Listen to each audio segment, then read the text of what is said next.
నమస్తే, welcome to Andhra Prabha. So Telugu group 1 ఎగ్జామ్లో తెలుగు మీడియంకు అన్యాయం జరిగిందంటూ పెద్ద ఎత్తున ఆ, ప్రభుత్వంపై ఒత్తిడి అయితే తీసుకొస్తా ఉన్నారు. మనతో పాటు జనార్దన్ గారు ఉన్నారు, మాట్లాడదాం. అన్న, అసలు ఏం జరిగింది?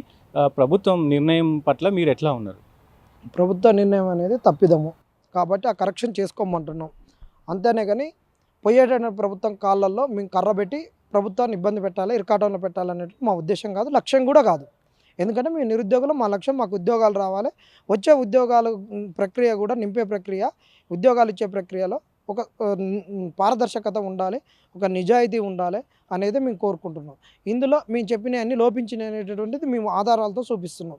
ఈరోజు పేపర్ దిద్దినటువంటి వాళ్ళు డిగ్రీ లెక్చరర్లు, వాళ్ళకి ఇంతవరకు ఎలాంటి అనుభవం లేదు ఇలాంటి సివిల్స్ లాంటి ఉన్నతమైన పేపర్లు దిద్దేది. ఇవాళ మన కాడ గ్రూప్ 1 అంటాం, వేరే స్టేట్లలో స్టేట్ సివిల్ సర్వీస్ అంటారు. ఇది ఎందుకు స్టేట్ సివిల్ సర్వీస్ అంటారు అంటే, ఇలా ఉన్న వాళ్ళు కొన్ని పోస్టులు కన్వర్ట్ ఐఏఎస్లు అవుతారు, ఐపీఎస్లు అవుతారు. కొన్ని పోస్టులు ఏంటంటే నీకు వాళ్ళ ప్రమోషన్ ప్రకారం వీళ్ళు ఐఏఎస్ క్యాడర్కి వెళ్ళిపోతారు. వాళ్ళు రేపు జాయింట్ సెక్రటరీలు అవుతారు, సెక్రటరీలు అవుతారు, ఆ డిపార్ట్మెంట్ ప్రిన్సిపాల్ సెక్రటరీలు అయ్యేటటువంటి పోస్టులు ఇవి. కాబట్టి ఇక్కడ దిద్దేటప్పుడు ఉన్నతమైన పోస్టులకు తీసుకుపోయేటప్పుడు పేపర్ కరెక్షన్ దిద్దేటటువంటి వాళ్ళకు కూడా అదే స్థాయి ఉండాలనేటువంటి మాది. ఎందుకంటే డిగ్రీ వాళ్ళు ఎప్పుడు కూడా ఇలాంటివి దిద్దరు, వీళ్ళకు అంత విస్తృతమైనటువంటి విషయ పరిజ్ఞానం కూడా ఉండదు. ఎందుకంటే ఈ ప్రొఫెసర్లే చాలాసార్లు దిద్దలేరు ఈ పేపర్లను. అలాంటి ప్రొఫెసర్లను ఎలిమినేట్ చేస్తారు యూపీఎస్సీ. అంత దిద్దగలిగేటటువంటి ప్రొఫెసర్లను ముందుగానే పెట్టుకొని వాళ్ళకి ఇన్ఫర్మేషన్ ఇచ్చి వాళ్ళని ఆ విధంగా ట్రైనప్ చేసుకొని వాళ్ళకి ఆ ఓరియంటేషన్లు ఇచ్చేసి వాళ్ళకాడ ఇన్ఫర్మేషన్ ఉంటుంది. కానీ ఓరియంటేషన్ ఇంపార్టెంట్. ఇప్పుడు జడున్నమ్మ ఏ కొప్ప అయినా వేసుకుంటుంది, జడున్నది కాబట్టి ఎట్టనైనా జుట్టు వేసుకుంటుంది, కానీ వాళ్ళ కాడ ఇన్ఫర్మేషన్ ఉంది. దాన్ని ఏ విధంగా మోల్డ్ చేయాలన్నట్టు యూపీఎస్సీ చేస్తుంది. కానీ వీళ్ళ కాడ ఆ ముడి సరికే ఉండదు. తప్పుగా అర్థం చేసుకోవద్దు, మమ్మల్ని జేఎల్లో డిఏల్లో తిట్టుకోకూడదు. ఎందుకంటే ఇవాళ మీ పిల్లల్ని మీరు మీ కాలేజీలలో జాయిన్ చేయట్లేరు కదా. కాబట్టి అలాంటి ఓరియంటేషన్ వీళ్ళకి ఇవ్వలేదు. తొందర వాళ్ళతోటి పేపర్లు దిద్దిచ్చారు, అడ్డగోలుగా దిద్దిచ్చారు. ఇవాళ ఎకానమీలోనే నువ్వు వేరే వాళ్ళతో దిద్దిచ్చిన ఎన్విరాన్మెంట్ పేపర్ను ఎకానమీ వాళ్ళతో ఏ విధంగా దిద్దియగలుగుతావు? ఇలా 4th పేపర్లో ఎకానమీ ఉన్న దాంట్లో ఇక్కడ వేరే ఎన్విరాన్మెంట్ వాళ్ళతో దిద్దిచ్చారు, ఎన్విరాన్మెంట్కి దిద్దిచ్చారు అనేటటువంటిది ఇది ఒక ఆధారం లేకుంటే ఏంటంటే నన్ను మళ్ళీ వేరే తిరిగి అర్థం చేసుకుంటారు. ఇగో 4th పేపర్ 38 మంది ఎన్విరాన్మెంట్ వాళ్ళు లేరు, 50 మార్కులకు ఇట్లా దిద్దిచ్చారు. ఉన్నటువంటి వాళ్ళకు కూడా అవగాహన లేదు, వీళ్ళకి కూడా ఇంగ్లీష్ పైన అవగాహన లేదు. కాబట్టి వీళ్ళు ఖచ్చితంగా ఏం చేస్తున్నారు అంటే వచ్చినటువంటి వాళ్ళు బ్లూ ప్రింట్ పెట్టుకొని దిద్దారు. ఇది బ్లూ ప్రింట్ పెట్టుకొని తెలుగు ఇంటర్మీడియట్ పేపర్లో 10th ఇంటర్లో డిగ్రీలో దిద్దేది కాదు. బ్లూ ప్రింట్ అనేది జస్ట్ వాళ్ళకు ఒక గైడు. గూగుల్ తల్లిని నమ్ముకొని పోయి ఎప్పుడు మనము డెస్టినేషన్ రీచ్ కాలేము, 100% మన గమ్యాన్ని చేరుకోలేము. ఒక్కోసారి ముసిలోకి పోతాం, ఒకసారి మునిగిపోతాం, ఒకసారి వర్రెలలోకి పోతాం, ఒకసారి వాగులలోకి పోతాం. ఎప్పుడు కూడా నీకు ఇది ఒక గైడ్ లెక్క, ఒక దిక్సూచి లెక్క పనిచేస్తుంది. నావికునికి ఒక నావా అనేటటువంటి ఒక దిక్సూచి ఏ విధంగా ఉంటుందో ఆ విధంగా ఒక జస్ట్ డైరెక్షన్ చూపిస్తుంది. దానినే నువ్వు ప్రామాణికం తీసుకొని దిద్దడం అనేది చాలా తప్పు. తెలుగుకు అన్యాయం జరిగిందని కూడా అంటారు. అదే ఇక్కడ ఏంటంటే వీళ్ళు పోయినటువంటి వాళ్ళకు ఒక విశ్లేషణంగా దిద్దేటటువంటి తెలియదు. వీళ్ళు తెలుగులో రాసినటువంటి వాళ్ళు 7,000 మందిలో మెజారిటీగా ఎంప్లాయీస్ ఉన్నారు, మెజారిటీగా సివిల్స్ రాసినటువంటి వాళ్ళు ఉన్నారు, మెజారిటీగా లాస్ట్ గ్రూప్ 1 రాసినటువంటి వాళ్ళు ఉన్నారు, మెజారిటీగా గత 2-3 గ్రూప్ 2లు రాసినటువంటి వాళ్ళు, 2 గ్రూప్ 1 రాసినటువంటి వాళ్ళు ఉన్నారు. వాళ్ళు ఏదైతే క్వశ్చన్ ఉందో ఆ క్వశ్చన్కి అనుగుణంగా విశ్లేషణాత్మకంగా రాసినటువంటి వాళ్ళు. కాబట్టి వీళ్ళ విశ్లేషణ వీళ్ళకి నచ్చలేదు.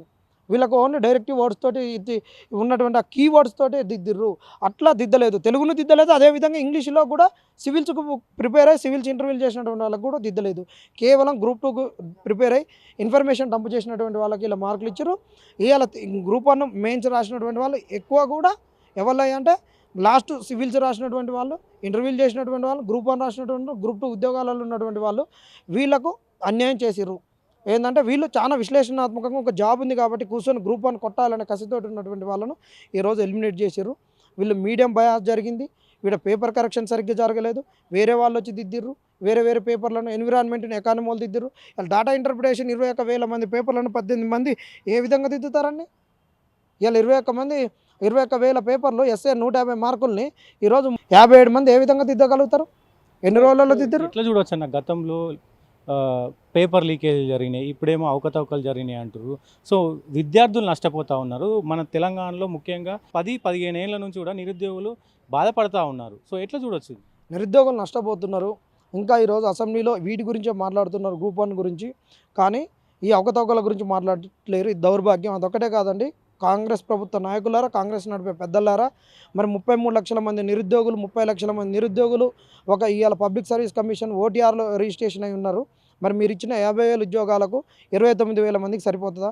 మరి వీళ్ళందరి గురించి నిరుద్యోగిత తగ్గించడానికి ఈ ఉన్నటువంటి యూత్ అనేటటువంటిది వేరే విధాలకు పోకుండా సంఘ విద్రోహ శక్తులుగా మారకుండా ఉండడానికి, సంఘానికి భారం కాకుండా, సమాజానికి భారం కాకుండా, తల్లిదండ్రులకు భారం కాకుండా, వాళ్ళు పెడదోవలు పట్టకుండా ఈ సమాజ ఆర్థిక వ్యవస్థలలో భాగమయ్యే విధంగా మీరు ఎలాంటి ప్రణాళికలు చేస్తారో ఇంతవరకు చెప్పలేదు.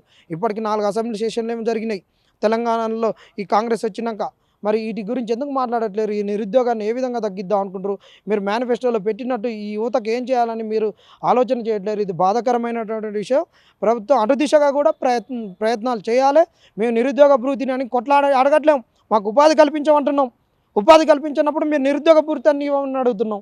రాగానే ప్రభుత్వం వచ్చిన వెంటనే ఒక నెల 2 నెలల్లోనే 60,000 50,000 ఉద్యోగాలు ఇచ్చినామని గొప్పగా చెప్పుకుంటారు. అదే అన్న గొప్ప చెప్పుకొని అవి చాలా తప్పులు లెక్కలు, కానీ ఆ తప్పులు లెక్కలైనా యాక్సెప్ట్ చేసినా మరి 2 లక్షల ఉద్యోగాలలో 50,000 పోతే ఇంకా 1,50,000 ఉద్యోగాలు ఎడిపోయినాయని అడుగుతున్నాం.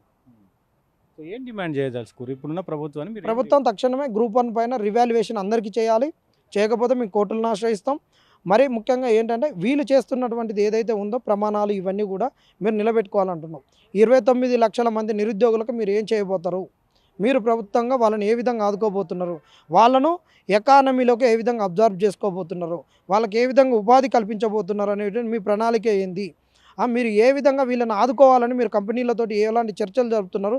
ఏ విధంగా ఉపాధిని మీరు ఉత్పత్తి చేయగలుగుతున్నారు? ఆ ఉత్పత్తి కల్పనలో మీరు ఏ విధంగా వీళ్ళని ఆదుకోగలుగుతారు అనేటటువంటిది మిమ్మల్ని అడుగుతున్నాం. వాటి దిశగా మీరు ఏం ఆలోచిస్తారో నిరుద్యోగుల ముందు మీరు పెట్టాలని కోరుకుంటున్నాం. సో ఇది పరిస్థితి. సో రివాల్యుయేషన్ పెట్టాలి ఎగ్జామ్స్కి, అవకతవకలు జరిగినాయని చెప్పి స్టూడెంట్ నాయకులు చెప్తా ఉన్నారు, నిరుద్యోగ నాయకులు చెప్తా ఉన్నారు. కెమెరామెన్ లక్ష్మణ్తో ఎస్కే, ప్రెస్ క్లబ్, హైదరాబాద్.